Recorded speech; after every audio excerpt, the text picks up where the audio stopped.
Welcome back to Hanratty'S Huddle with your host, Terry Hanratty. I'm Dave Toromeo, and Terry, a slower time of year as we enter mid-May. Mid-May, and there's not a lot going on. There's a little bit of what we call, we just decided on a little potpourri. Yeah. In the sports world, because there's just nothing really that's jumping out at you. I mean, basketball and hockey is still going on, and football. Yep. Football has finally died down. It has. Because, I remember when I had lunch with Goodell a few months ago. Yep. And I told him, I said, "Congratulations, Roger." He said, "What is that?" I said, "You've captured the NFL for 12 months." Yeah. Everybody's talking about it, because when you go up to the Super Bowl's later than when I played, way back when. So it's extended the season, extended to the Super Bowl, and now you have the draft is huge. Yes. Where they go to different cities and attract 700,000 people in Detroit for 3 days watching the draft.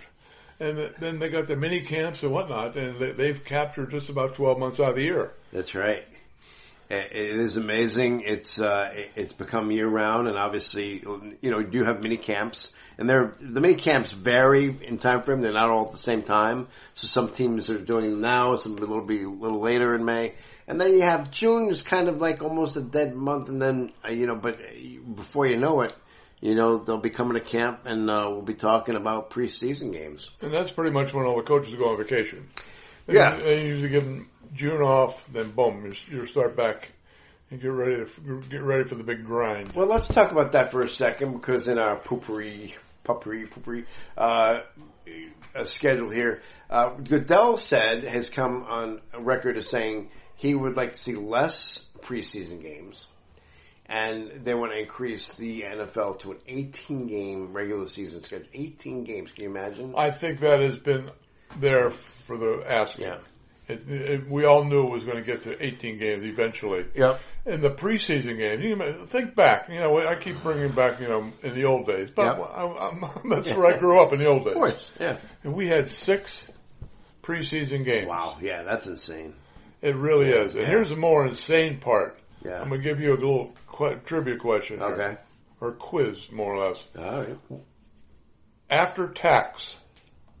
Yes. What did my check say for one preseason game? How much? All right, so what you were cashing, I'm going to say $750. How about $58? No. In 1969, my rookie year, we got $58. I got the 50, right? I got the 50. After tax. After tax. The whole league the rule was $75 per person. This is not Steelers. This is not, it's a whole league. And everybody got $75 after tax. You got a check for $58. Unbelievable. And I'll never forget, Joe Green tore his up on the airplane and threw it at the manager and said, "Here, you need it more than I do." And, that was, then they started. Oh my God. Then they started a couple years later, after negotiations with the league and the players, 10% of your salary, divided up into 6 games.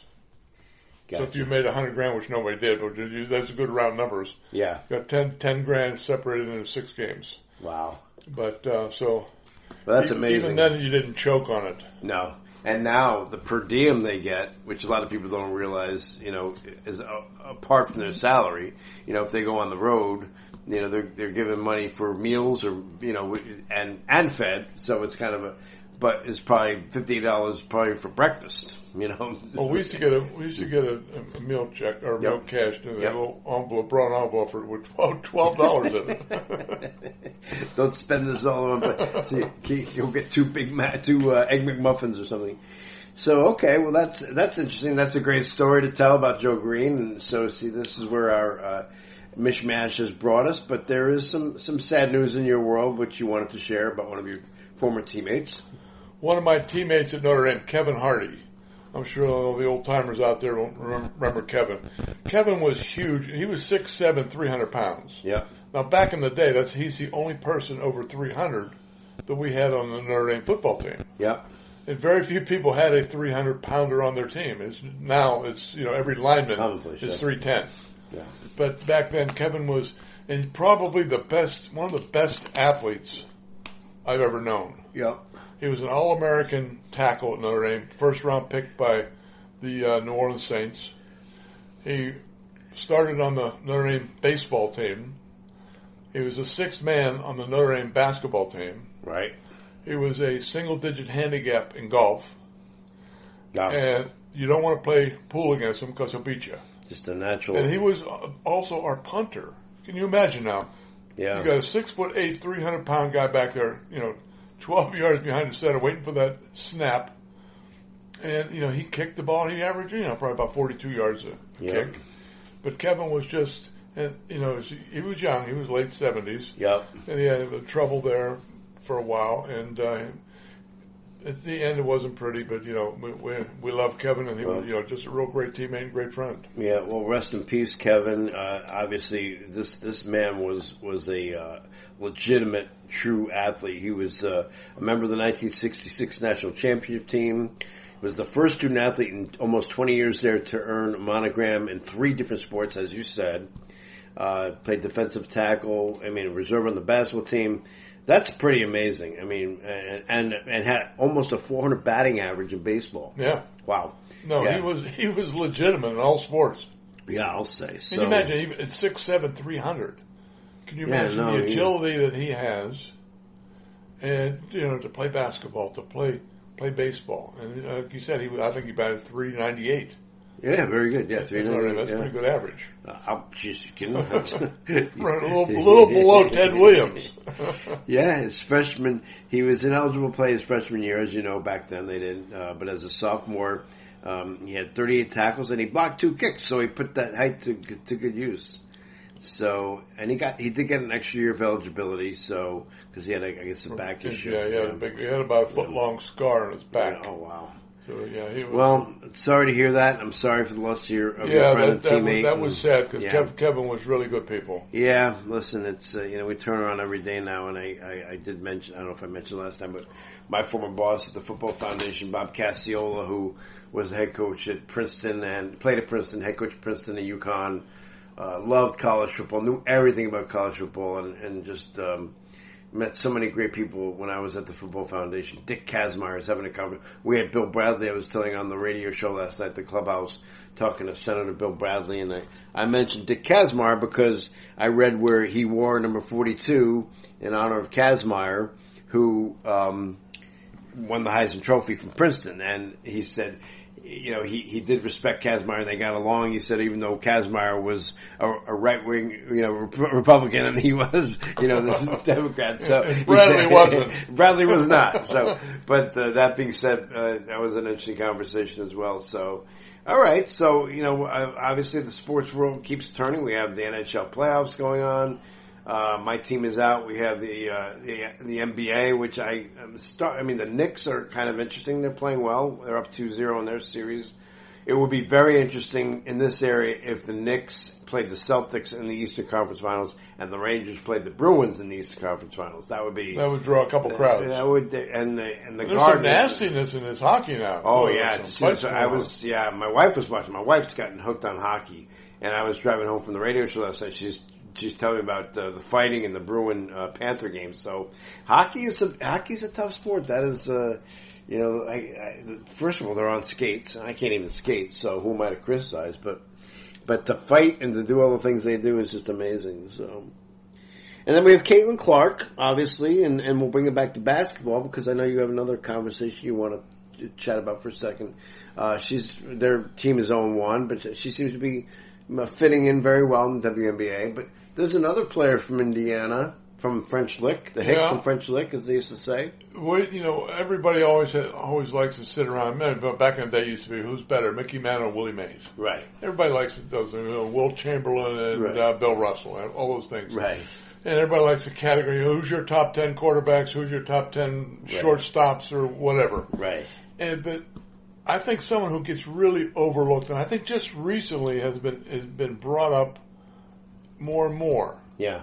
Is Larry Bird. Okay.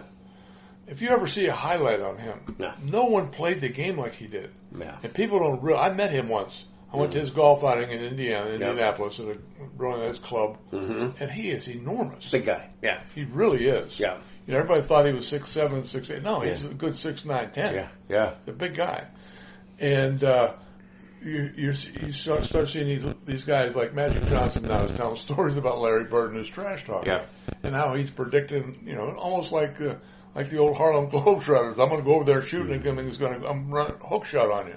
Yeah. And Bird was, he won. He won championships.